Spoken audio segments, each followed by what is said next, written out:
जब से सावन आया बीज रहते हो,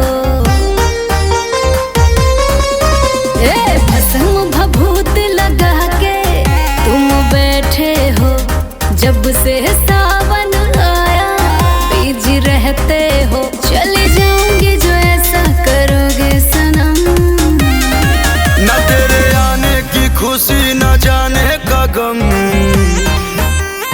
जब तक है दम महादेव के भक्त रहेंगे हम। न तेरे आने की खुशी न जाने का गम, जब तक है दम महादेव के भक्त रहेंगे हम।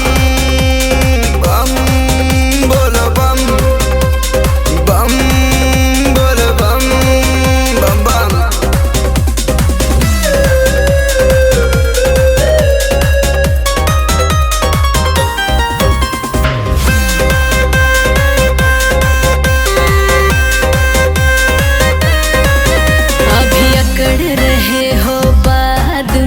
पछताओगे मेरी जैसी लड़की ना कहीं तुम पाओगे। जिसके सर पे हो हाथ महादेव का, उसे किसी की जरूरत नहीं। महादेव की भक्ति से ज्यादा यहाँ कुछ भी खूबसूरत नहीं। मैं न करूँगी तुम पे जरा भी रहम, न तेरे आने की खुशी न जाने का गम, जब तक है दम महादेव के भक्त रहेंगे हम। न तेरे आने की खुशी न जाने का गम, जब तक है दम महादेव के भक्त रहेंगे हम। बम बोल बम, बम बोल बम, बम बम।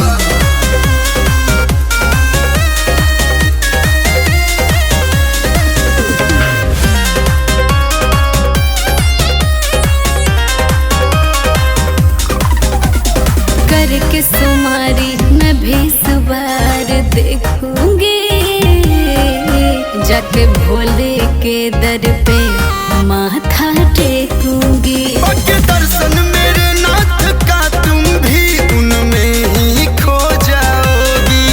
इस मोह माया को छोड़ के तुम उनकी ही हो जाओगी।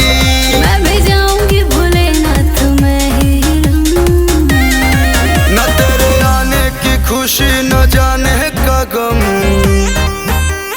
जब तक है दम महादेव के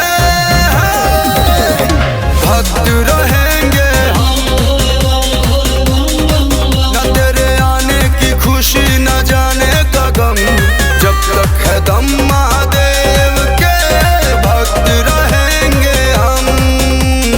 बम बोल बम, बम बोल बम, बोल बम।